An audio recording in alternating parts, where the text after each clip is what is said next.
بسم اللہ الرحمن الرحیم۔ دوستو، آج میں آپ کو ایسی جانکاری دینے والا ہوں دعا مانگنے کی کہ بہت سارے لوگ بیچارے اس دعا مانگنے کی وجہ سے پریشان ہو چکے ہیں۔ کیا مطلب؟ دیکھیے، بہت سارے لوگ دعا مانگتے ہیں، اللہ تعالیٰ سے یہ کہتے ہیں کہ یا اللہ ہمیں صبر کرنے کی توفیق عطا فرما، اے اللہ مجھے صبر عطا فرما، صبر عطا فرما۔ تو بھائی، صبر عطا کرنے کا مطلب یہ ہے کہ آپ اللہ تعالیٰ سے حالات مانگ رہے ہیں، پریشانیاں مانگ رہے ہیں، دقتیں مانگ رہے ہیں۔ صبر آپ کو کب کروائیں گے اللہ تعالیٰ؟ جب آپ کے اوپر پریشانی آئیں گی، اور آپ کے اوپر کوئی پریشانی ہے ہی نہیں تو پھر آپ صبر کیوں مانگ رہے ہو؟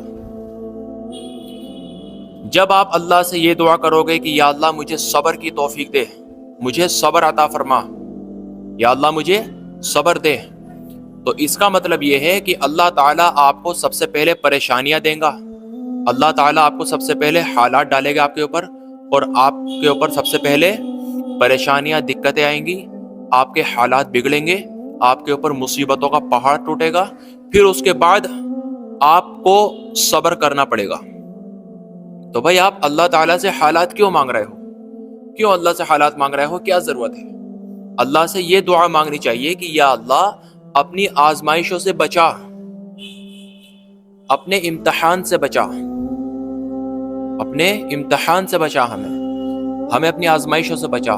یہ دعا ہے مانگنے کی اللہ تعالیٰ سے۔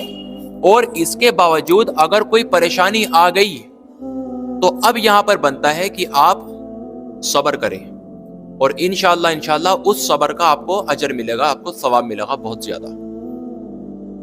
ٹھیک ہے؟ تو اس لیے دعا کے اندر تب بھی مانگے جب بھی دعا کرے۔ ٹھیک ہے؟ دعا روزانہ کرنی چاہیے آدمی کو اللہ تعالیٰ سے۔ ایک وقت 24 گھنٹے میں آپ ایسا بنا لے اپنا کہ آپ اس وقت میں بالکل تنہا ہو کر کے اللہ تعالیٰ کے سامنے پورا دھیان اپنا اللہ کی طرف لگا کر پھر آپ اللہ تعالیٰ سے دعا مانگے، اور آپ کا دھیان سارا اللہ کی طرف ہونا چاہیے۔ تو یقیناً میں آپ کو یقین سے بتا سکتا ہوں کہ آپ کی وہ دعا ضرور قبول ہوگی، اور آپ کا دعا کے اندر دل لگے گا۔ دیکھو، دعا کے اندر دل لگے یا نہ لگے، دعا کے اندر دل لگے یا نہ لگے، آپ کو دعا مانگتے رہنا چاہیے، ہم سب کو دعا مانگتے رہنا چاہیے اللہ تعالیٰ سے۔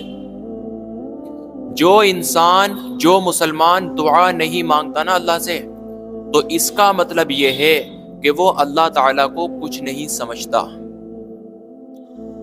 وہ اللہ تعالیٰ کو، اس کا یقین صرف اپنی محنت کے اوپر ہے بس، کہ میں خوب محنت کروں، چاہے وہ دنیا کی لائن کے اعتبار سے ہو یا دین کی لائن کے اعتبار سے ہو۔ ٹھیک ہے؟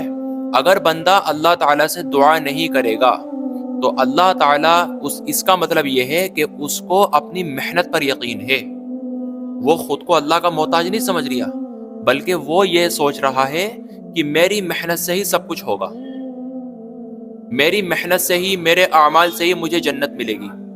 اس کا سوچنا یہ ہو گیا پھر اب۔ تو اس لیے آپ لوگ یا ہم لوگ کیا ہے، کتنے ہی اچھا اعمال کر لیں، ٹھیک ہے، ہم کتنے ہی اچھے اعمال کر لیں، لیکن ہمیں اللہ تعالیٰ سے دعا مانگنا نہیں چھوڑنا چاہیے۔ کیونکہ میرے دوستو، حدیث پاک کا مفہوم یہ ہے، آپ صلی اللہ علیہ وسلم فرما رہے ہیں کہ جنت میں جب انسان جائے گا نا، جنت میں جب اللہ تعالیٰ جنت میں بھیجیں گے تو کسی کے اعمال کی بنیاد پر اللہ کسی کو بھی جنت میں نہیں بھیجیں گے، یہ پکی بات ہے بالکل۔ اعمال کی بنیاد پر کسی کو جنت میں نہیں بھیجا جائے گا، کیونکہ اللہ تعالیٰ کے ہم پر احسانات اتنے زیادہ ہے کہ اگر ہم اللہ تعالیٰ کی عبادت، اللہ تعالیٰ کے دین کا کام قیامت تک کرتے رہے نا، اس کے وہ دین کا کام اللہ تعالیٰ کے احسانات کو اتار نہیں سکتا۔ وہ عبادت اللہ تعالیٰ کے احسان کو، اللہ تعالیٰ کے احسان کو مطلب اتار نہیں سکتی، اللہ کے احسان کو چکا نہیں سکتے۔ تو اس لیے آج مسلمان کتنی ہی عبادت کر لے، کیا ہے، ٹھیک ہے، کتنی ہی عبادت کر لے انسان مسلمان، تو اس کی عبادت کی بنیاد پر، اعمال کی بنیاد پر اس کو جنت میں نہیں بھیجا جائے گا، بلکہ اللہ تعالیٰ جس کو چاہیں گے اس کو جنت میں بھیجیں گے۔ ہاں، اعمال پر اللہ تعالیٰ کے وعدے ہیں کہ تم فلاں عمل کرو گے تو ہم تمہیں یہ انعام دیں گے، اس وعدے کے ساتھ، یقین کے ساتھ آپ اگر اعمال کریں گے، ٹھیک ہے، تو اللہ تعالیٰ اعمال جو ہے نا، اعمال اللہ تعالیٰ کی رضا کو حاصل کرنے کے ایک ذریعہ ہے۔ اعمال اللہ تعالیٰ کی رضا کو، اللہ کی خوشنودی کو حاصل کرنے کا ایک ذریعہ ہے۔ جب تک آدمی اعمال کرتا رہتا ہے، ایک حدیث میں، ایک کتاب میں پڑھ رہا تھا میں کہ جنت ایک چٹیل میدان ہے، بالکل اس میں نہ تو ایک پیڑ کا درخت ہے، ٹھیک ہے، نہ اس کے اوپر کوئی محل بنا ہوا ہے، بلکہ مسلمان جس طریقے سے اپنے اعمال بناتا چلا جائے گا، جس طریقے سے مسلمان نمازیں پڑھے گا، اعمال کرے گا، اچھے اخلاق بنائے گا، گالیوں سے بچے گا، تو یہ سمجھ لیجئے وہ اعمال اللہ کے پاس جا رہے ہیں، ٹھیک ہے، یعنی فرشتوں کے پاس وہ اعمال جا رہے ہیں، اور وہ فرشتے ان اعمال کے ذریعے سے اس کے جنت میں محلات تیار کر رہے ہیں۔ وہ جو اعمال ہے نا، وہ فرشتوں کی مزدوری ہے، یعنی فرشتے لگے ہوئے ہیں ہماری جنت کے اندر۔ کوئی ہمارا اگر حصہ ہے جنت کے اندر، تو اس کے حصے کی زمین کے اندر فرشتے اس کے محل کو، اس کی بلڈنگ کو جنت میں تیار کرنے کے لیے لگے ہوئے ہیں۔ فرشتے مستری کی طرح ہے اس وقت، کہ فرشتوں کے پاس جس طریقے سے ہم اپنے اعمال بھیجتے رہیں گے، جب تک مسلمان اعمال کرتا رہے گا تو ہمارے اعمال وہ فرشتوں تک پہنچتے رہیں گے، اور فرشتے ان اعمال کے حساب سے ہمارے جنت میں ہمارے لیے گھر بناتے رہیں گے، درخت لگاتے رہیں گے، اور جو بھی فیسلٹیز ہیں وہ ساری کی ساری تیار ہوتی رہے گی۔ جب مسلمان اعمال کرنا بند کر دیتا ہے تو فرشتے بھی اپنا ہاتھ روک دیتے ہیں، فرشتے بھی تعمیر کرنا بند کر دیتے ہیں۔ جب وہ پھر اعمال شروع کر دیتا ہے تو پھر دوبارہ سے اس کی تعمیر شروع ہو جاتی ہے۔ تو اعمال جو ہے اللہ کو راضی کرنے کا، اللہ کی خوشنودی کو حاصل کرنے کا ایک ذریعہ ہے، ٹھیک ہے، لیکن اللہ تعالیٰ جنت میں جو بھیجیں گے تو اللہ تعالیٰ اپنے فضل سے جنت میں بھیجیں گے۔ آپ صلی اللہ علیہ وسلم سے پوچھا گیا کہ اللہ کے نبی، آپ بھی اللہ کے فضل سے جنت میں جائیں گے؟ کہ جی، کہ ہاں میں بھی اللہ کے فضل سے جنت میں جاؤں گا۔ تو میرے دوستو، ہمیں ایک تو اپنے اعمال کو ٹھیک کرنا ہوگا۔ اعمال ٹھیک کب ہوں گے؟ جب ہمارے دل کی نیت ٹھیک ہوگی۔ ہماری نیت یہ ہونی چاہیے کہ میں جو بھی نیک عمل کر رہا ہوں، جس گناہ سے میں بچ رہا ہوں، اس سے بچنے کی میری نیت، اس اعمال کو کرنے کی، اس نیک عمل کو کرنے کی نیت اور گناہ سے بچنے کی نیت صرف اللہ کو راضی کرنے کے لیے ہونی چاہیے، صرف اللہ کو راضی کرنے کے لیے ہونی چاہیے، اور اس عمل پر جو اللہ نے وعدہ کیا ہے کہ اس عمل پر ہم تمہیں یہ دیں گے، اس گناہ سے بچنے پر ہم تمہیں یہ دیں گے، تو اس وعدے کا ہمیں یقین ہونا چاہیے مکمل۔ تو انشاءاللہ پھر اللہ تعالیٰ اس کو جنت میں ضرور داخل کریں گے۔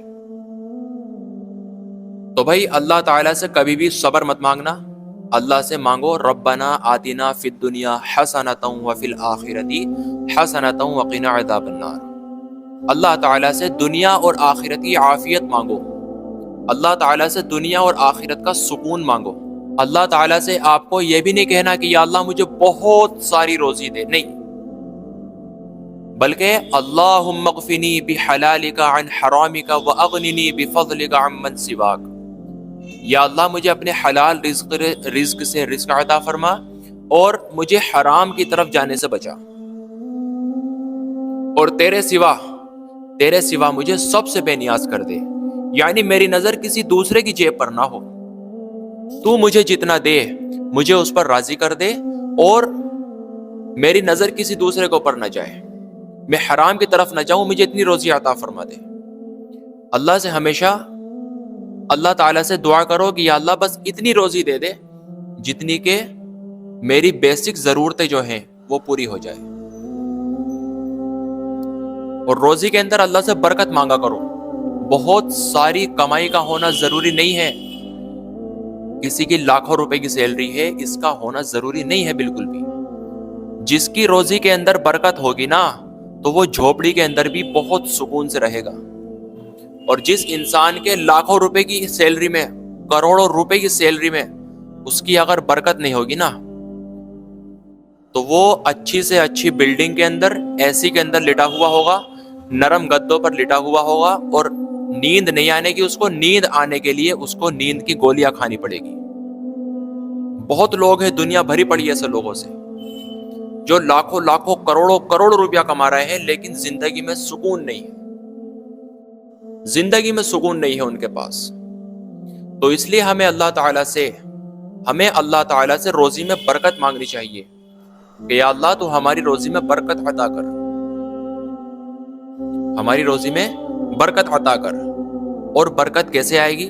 ایک تو آپ کو اللہ سے دعا مانگنی ہے، دوسری بات کام کے ٹائم پر نماز پڑھنی ہے، یعنی نماز کے ٹائم پر آپ کو کام نہیں کرنا، کام کو چھوڑ دینا ہے بالکل۔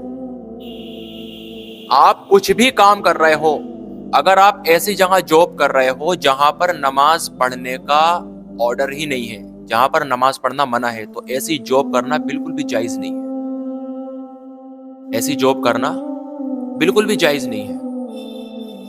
ایک آدمی کا واقعہ ہے، وہ بندہ جو ہے شروع سے ہی نماز نہیں پڑھتا تھا، لیکن ایک جگہ جب اس نے انٹرویو دیا جاب کے لیے تو اس سے باقاعدہ یہ کہا گیا، رولز میں اس کو ایک رول بتایا گیا کہ بھائی آپ کو یہاں پر نماز پڑھنے کی پرمیشن نہیں ہے۔ تو اس بندے نے جاب کرنے سے منع کر دیا۔ اب آپ یہ دیکھیے، وہ ایک تو پہلے سے ہی وہ آلریڈی نماز نہیں پڑھتا تھا، مسلمان، ٹھیک ہے، لیکن اب آپ ایک مسلمان کے لیے نماز کی محبت دیکھیے، نماز کے لیے ایک مسلمان کی محبت دیکھیے، اس کے دل کے اندر کیسی قدر ہے نماز کی۔ جب اس سے کسی مخلوق نے، یعنی جب سامنے والے انسان نے جب اس سے کہا کہ بھائی آپ کو یہاں پر نماز پڑھنے کی بالکل بھی پرمیشن نہیں ہے، تو اس نے سامنے سے منع کر دیا، بھائی لعنت ہے ایسی جاب پر، ایسی 100 جاب قربان ہے، یار میں اگر نماز نہیں پڑھتا تو وہ میرا پرسنل معاملہ ہے، میرا اور اللہ کا معاملہ ہے، لیکن میں تمہارے کہنے پر نماز چھوڑوں، ایسا نہیں ہو سکتا بھائی، ایسا نہیں ہو سکتا۔ تو نماز ایک ایسی چیز ہے جو آپ کو اللہ تعالیٰ سے جوڑتی ہے۔ نماز حدیث پاک میں آتا ہے، حدیث پاک کا مفہوم ہے، رسول اللہ صلی اللہ علیہ وسلم ارشاد فرما رہے ہیں کہ نماز دین میں ایسی ہے جیسے سر کا درجہ بدن میں، جس طرح انسان اپنے سر کے بغیر زندہ نہیں رہ سکتا، اسی طریقے سے اسلام نماز کے بغیر، آدمی کی زندگی میں اسلام نماز کے بغیر زندہ نہیں رہ سکتا، دین آدمی کی زندگی میں نماز کے بغیر زندہ نہیں رہ سکتا۔ تو اس لیے ہمیں نماز کو بہت زیادہ فوکس کرنا چاہیے۔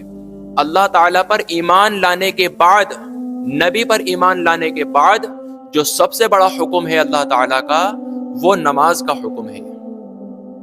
جی ہاں، اللہ پر اور نبی پر ایمان لانے کے بعد، کیونکہ نماز تو بعد میں آئی تھی، پہلے تو لا الہ الا اللہ محمد رسول اللہ کا کلمہ آیا تھا کہ پہلے اس بات پر یقین کرو کہ اللہ ایک ہے اور آپ صلی اللہ علیہ وسلم اللہ کے بندے ہیں اور اللہ کے رسول ہیں۔ پہلے یہ کلمہ آیا تھا، اس کے بعد نماز آئی تھی۔ اس لیے حدیث میں آتا ہے کہ اسلام کی 5 بنیادیں ہیں، اور 5 بنیادوں میں سب سے پہلی بنیاد یہ ہے کہ تمہیں کلمہ پڑھنا پڑے گا۔ پہلے تمہیں اس کلمے پر یقین کرنا پڑے گا کہ اللہ کے سوا کوئی معبود نہیں، اور اللہ کے نبی حضرت محمد صلی اللہ علیہ وسلم اللہ کے نبی ہیں، اللہ کے پیغمبر ہیں، اللہ کے رسول ہیں، اللہ کے بندے ہیں۔ اس کے بعد سارے اعمال ہیں، اس کے بعد سارے اعمال ہیں۔ کوئی آدمی اپنے آپ کو مسلمان کہتا پھرے، نمازیں پڑھتا پھرے، حج کرتا پھرے، روزے رکھتا رہے اور زکوٰۃ دیتا رہے اور بہت سارے نیک اعمال کرتا رہے، لیکن اس کے دل میں اس بات کا یقین نہ ہو کہ اللہ ایک نہیں ہے، اور اس کے دل میں اگر اس بات کا یقین نہیں ہے کہ اللہ ایک ہے اور حضرت محمد صلی اللہ علیہ وسلم اللہ کے رسول ہیں، اللہ کے بندے ہیں، اگر اس کے دل میں ان چیزوں کا یقین نہیں ہے، اگر وہ ان باتوں کا اقرار نہیں کرتا، اللہ کے ایک ہونے کی اگر وہ گواہی نہیں دیتا، آپ صلی اللہ علیہ وسلم کو اللہ کا رسول، اللہ کا بندہ نہیں مانتا، تو اس کا ایک عمل بھی قبول نہیں ہوگا، چاہے وہ قیامت تک اعمال کرتا رہے، اس کا ایک عمل بھی قبول نہیں ہوگا۔ اس لیے حدیث میں سب سے پہلی بنیاد کلمے کو بتایا گیا ہے کہ کلمہ جو ہے نا، کلمہ یہ اسلام کی سب سے پہلی بنیاد ہے کیونکہ باقی کے اعمال تبھی قبول ہوں گے جب آپ دل سے اللہ تعالیٰ کے ایک ہونے کی گواہی دیں گے، جب آپ دل سے آپ صلی اللہ علیہ وسلم کو اللہ کا رسول، اللہ کا پیغمبر اور اللہ کے بندے مانیں گے، اس کے بعد آپ جو اعمال کریں گے وہ اعمال انشاءاللہ آپ کے قبول ہوں گے۔ تو اس لیے دوستو ہمیں اپنی زندگی میں یہ چاہیے کہ ہم سب سے پہلے تو اپنے دل میں یقین کریں کہ اللہ تعالیٰ ایک ہے، اللہ کے سوا کوئی معبود نہیں، اور اللہ تعالیٰ اور حضرت محمد مصطفیٰ صلی اللہ علیہ وسلم اللہ تعالیٰ کے بندے ہیں اور اللہ کے رسول ہیں۔ اس کے بعد پھر سارے اعمال آئے ہیں، اس کے بعد پھر تمام شریعت کا پھر نظام چلا ہے۔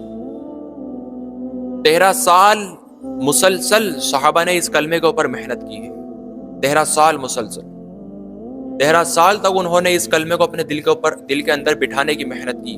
اس کے بعد پھر شریعت آئی، اس کے بعد پھر نماز، روزہ، حج، زکوٰۃ اور بہت ساری چیزیں۔ تو اس لیے بھائی اپنی زندگی کو خوبصورت بناؤ نیک اعمال کے ساتھ، اپنی زندگی میں نیک اعمال لے کر آؤ اور اللہ تعالیٰ سے ہمیشہ توبہ کرتے رہو۔ روز ڈیلی اللہ تعالیٰ سے آپ کو توبہ کرنی ہے، اللہ سے اپنے آپ کو معاف کرانا ہے۔ اگر کوئی بھی گناہ ہو جائے تو فوراً سے پہلے اللہ کے سامنے سجدہ ریز ہو جاؤ، اللہ کے سامنے ناک رگڑ لو، اللہ کے سامنے کھڑے ہو کر مرغا بن جاؤ تنہائیوں میں۔ پھر دیکھو میرے بھائی زندگی میں اللہ کیسا سکون دیتا ہے۔